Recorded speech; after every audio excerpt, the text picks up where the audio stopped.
l'Opéra de Sydney, l'ancien tennisman Lleyton Hewitt, l'ancien nageur Ian Thorpe, Cadel Evans, les acteurs Chris Hemsworth ou encore le regretté Heath Ledger, le Grand Prix de Formule 1 de Melbourne et son pilote Daniel Ricciardo, le mentaliste Simon Baker ou encore Iggy Azalea. De nombreux éléments pourraient faire l'objet d'une vidéo, mais ce ne sont pas ces éléments qui vont être évoqués dans celle-ci. Bonjour à tous, j'espère que vous allez bien, écoutez-moi, tout va pour le mieux, très heureux de vous retrouver pour une nouvelle vidéo. Petit retour de vacances où ça a fait vraiment beaucoup de bien, c'est assez difficile de revenir et de mettre un pull parce que nous à Lille là il pleut, c'est un temps catastrophique et pour ceux qui me suivent pas sur Instagram, j'étais à Barcelone donc sous le soleil, donc j'avoue que le retour est un peu dur mais je suis très content de vous retrouver, en tout cas j'ai énormément de contenu à vous proposer. Et aujourd'hui du coup on se retrouve pour le 8e épisode de Road to World Cup. Donc n'hésitez pas à vous abonner si ce n'est pas fait et c'est parti, générique.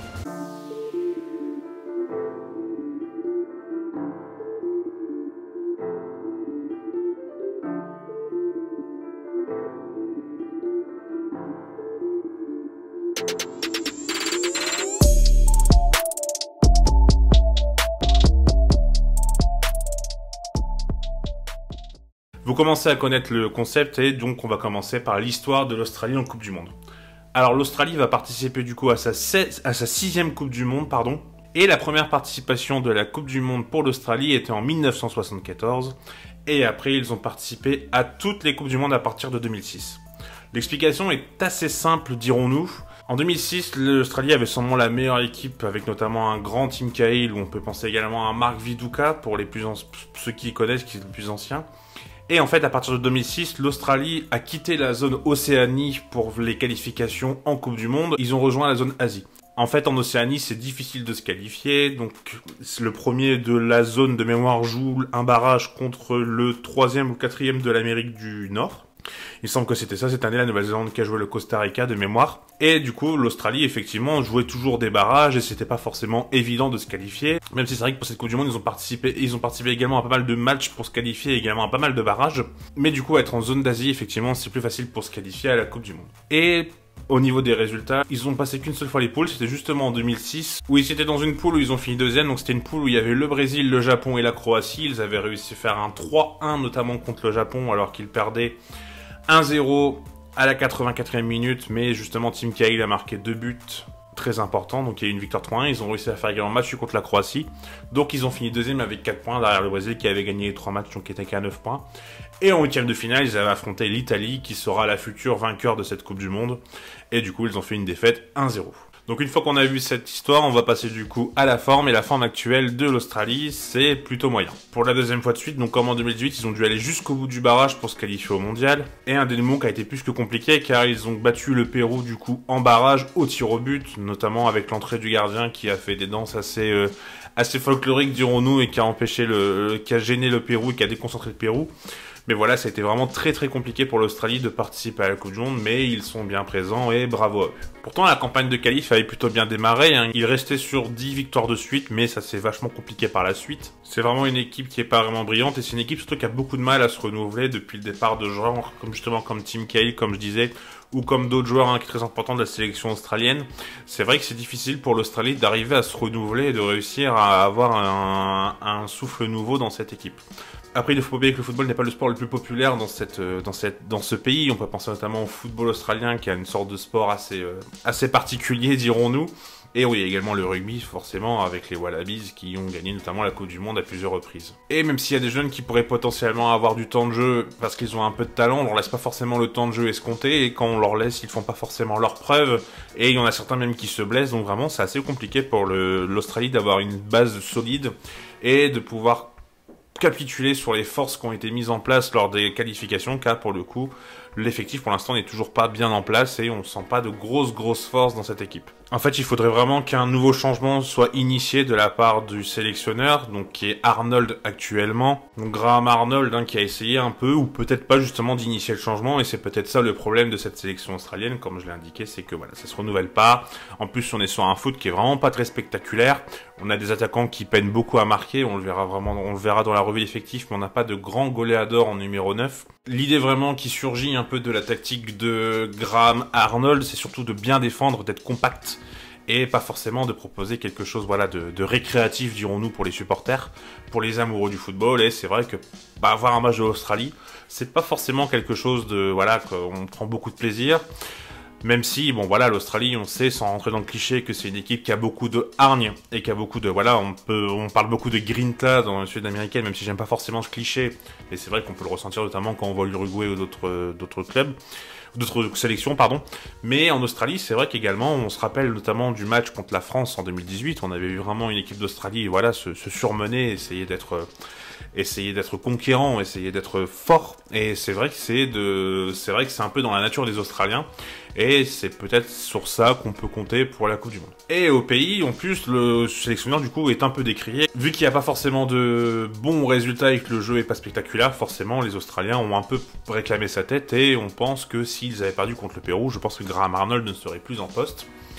Donc voilà, c'est un peu compliqué, même si là, dans les jours qui viennent de précéder, donc là aujourd'hui quand je tourne la vidéo, on est le 26 septembre, l'Australie a joué contre la Nouvelle-Zélande à 2 reprises pour le centenaire de la sélection, et l'Australie a gagné ces 2 matchs. Bon, la Nouvelle-Zélande c'était pas non plus une grande nation, mais ils ont gagné 1-0 et 2-0, notamment le 2-0 là-bas en Nouvelle-Zélande, il me semble qu'il y avait, en fait j'ai vu l'équipe type et je trouve qu'il y avait énormément de changements, donc bon voilà. Mais voilà, donc c'est toujours bien d'avoir 2 victoires pour la confiance, surtout contre, on va dire, l'ennemi néo-zélandais. Je sais pas s'il y a une vraie rivalité, mais j'imagine que oui, c'est un peu les 2 grandes nations de l'Océanie. Donc voilà, ils viennent, voilà, ils vont essayer d'être forts défensivement, mais ça va pas être l'équipe qui va un peu bouleverser les hiérarchies, je pense, dans la Coupe du Monde. On va passer maintenant à la revue d'effectifs, et on voit qu'effectivement, les noms ne vous disent peut-être pas forcément grand-chose. Donc c'est une équipe qui va sûrement jouer en 4-3-3 avec une pointe basse. Alors la composition que j'ai mise, c'est la composition qu'on a justement vue lors du premier match contre la Nouvelle-Zélande il y a quelques jours. Où du coup il y aura peut-être quelques changements. Que dire sur cet effectif, c'est qu'en fait globalement l'équipe a vraiment, comme je l'ai dit, donc c'est pas spectaculaire, mais c'est parce qu'elle a beaucoup de mal à faire le jeu. On a notamment un Rustich du coup qui est le numéro 10 de cette équipe, hein, qui est aux côtés de Moy et de Jonathan Irvine, qui a des potentielles capacités à pouvoir créer le jeu, à pouvoir voilà, distribuer le jeu. C'est peut-être le seul qui est capable. On a également Rogic qui est capable de le faire s'il joue à sa place. Mais voilà, c'est vrai que c'est une équipe qui a un peu de mal, même si le milieu c'est peut-être un peu leur point fort avec Aaron Moy et Jonathan Irvine. Donc Aaron Moy on l'a connu à Huddersfield, on l'a également connu de mémoire à Brighton. Il était parti en Chine à 30 ans, ce qui avait fait un peu, voilà, ce qui était un peu dommage je trouvais.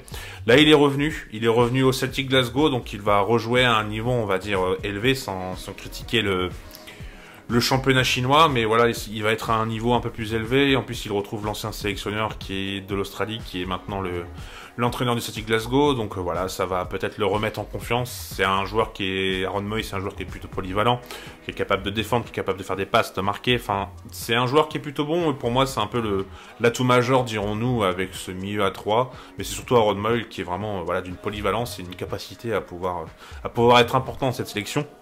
Et du coup, à côté de Rustich et de Aaron Moy, on a Jonathan Irvine. Donc Jonathan Irvine qui a un milieu qui est peut-être un peu plus en retrait dans ce milieu à 3, mais qui est capable de jouer un peu plus en 8 ou en 10. C'est un milieu qui joue là actuellement en D2 allemande à St. Pauli. Mais voilà, c'est pas un grand milieu, dirons-nous, sans manquer d'esprit, même si bon voilà, il est capable, notamment avec son fighting spirit, comme beaucoup d'Australiens, capable d'être le nouveau Jedinak, dirons-nous. Enfin voilà, ce joueur capable de pouvoir aider Moy et Rustich au milieu. Quelques points forts notamment sur les côtés. Donc en ailier droit, on a Martin Boyle qui joue également en D1 écossaise à Hibernian, qui est plutôt remuant. Et de l'autre côté, on a Awer Mabil qui joue du coup à Cadix en D1 espagnol, donc chez le promu, qui est lui plutôt intéressant, qu'on a connu notamment à Midtjylland au Danemark, qui avait fait une petite pige en Turquie. Vous m'excuserez, j'ai oublié le nom du club, mais qui est moi je trouve plutôt intéressant, qui a fait vraiment du bon taf au Danemark. Là c'est un peu plus compliqué, c'était un peu plus compliqué en Turquie, il est revenu à Cadix. Bon, pour l'instant il n'est pas forcément titulaire, mais il est assez remuant et ça va permettre à cette équipe peut-être d'apporter un peu plus de folie, d'avoir un joueur comme Mabil sur le côté. Et si c'est pas Mabil, on a également du coup Mathieu Leckie qu'on a connu en D1 allemande notamment, du côté donc en Bundesliga, du côté du Hertha Berlin. qui est revenu depuis 2021 du coup à Melbourne, mais voilà, c'est un joueur qui est plutôt intéressant également. Et au milieu, du coup en attaque, on a Adam Taggart. Adam Taggart qui joue en D1 japonaise du coup au Cerezo Osaka, donc lui, bon, c'est pas fameux, tout comme Steve McLaren qui joue également à Melbourne. Il n'y a pas vraiment de grand numéro 9. Voilà, depuis le départ de Tim Cahill, c'est vrai qu'on a du mal à trouver un vrai buteur, un joueur capable de marquer beaucoup de buts. Et c'est vrai que c'est un gros problème, c'est un peu un point faible de cette équipe de l'Australie de ne pas avoir un grand buteur devant. Et au niveau de la défense, du coup, on va parler du gardien tout d'abord. On a Matthew Ryan, hein, qu'on connaît notamment en Première Ligue. Lui aussi joue à Brighton, qui est plutôt un très bon gardien, qui est intéressant, qui a beaucoup d'expérience. Donc c'est toujours bien d'avoir un bon gardien quand on est en sélection. On peut se rappeler notamment de Keylor Navas en 2014 au Costa Rica. Donc c'est une bonne chose. Et la défense, bon, c'est pas fou. On a un joueur qui est plutôt intéressant que j'ai pas marqué, qui s'appelle Soutar.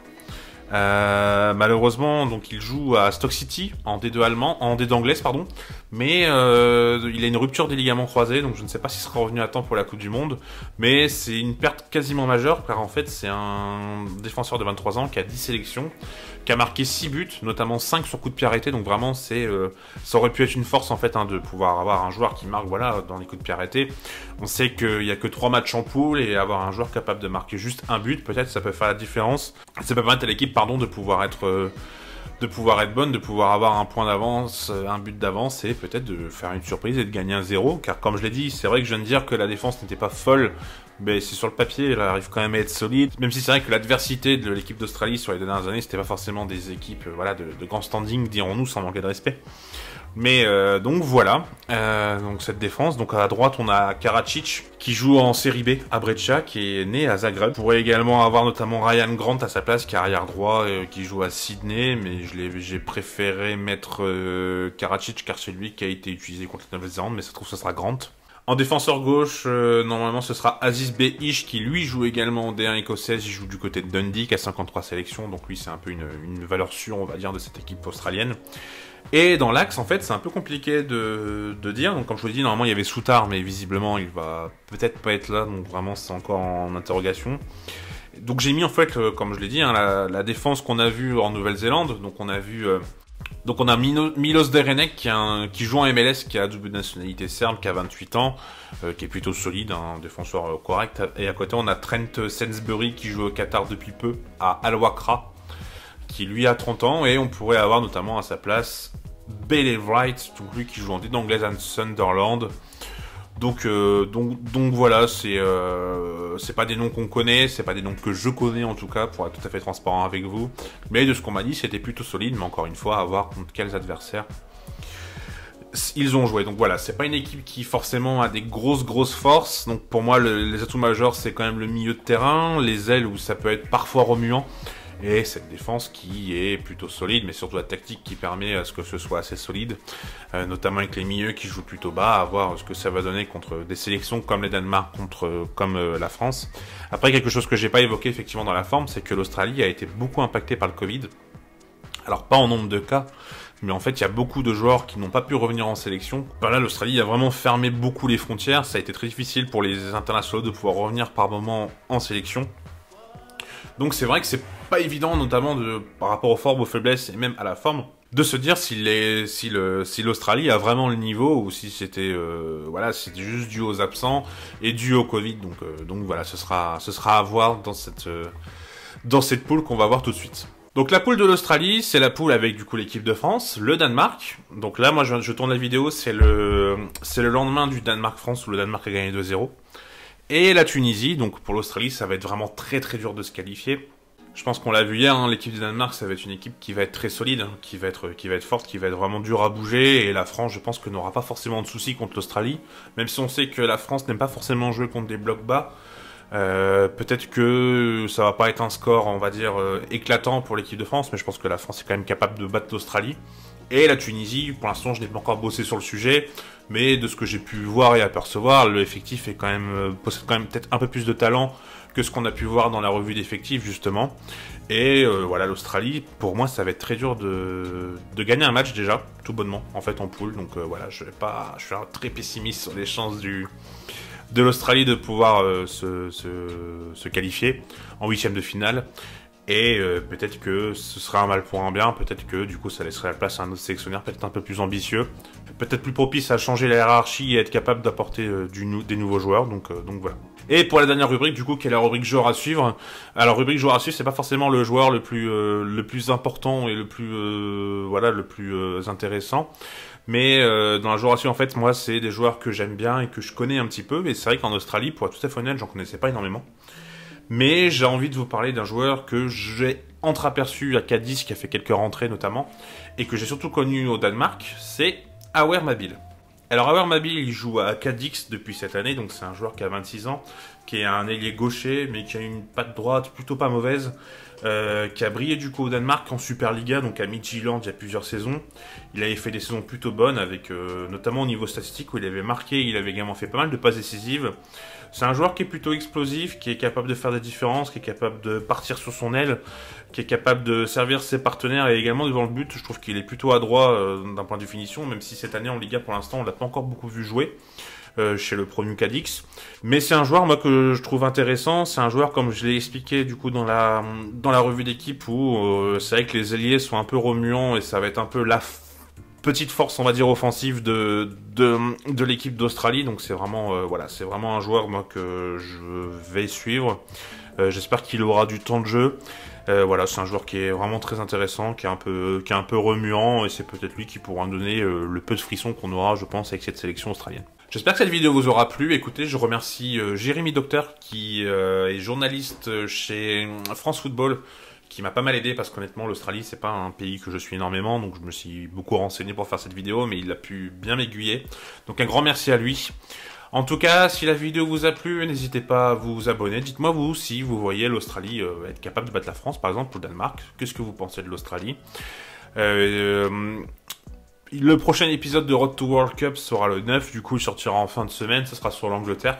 Il est quasiment travaillé, il y a pas mal de choses à dire sur l'Angleterre d'ailleurs. Et la semaine prochaine, il y aura une vidéo qu'on n'a pas encore faite. Je vous en dirai un peu plus dans les prochaines vidéos. Mais voilà, en fait la semaine prochaine, on sera sûrement à la 50e vidéo de la chaîne déjà. Et du coup j'avais envie de faire un petit truc spécial. On en parlera assez rapidement, mais voilà.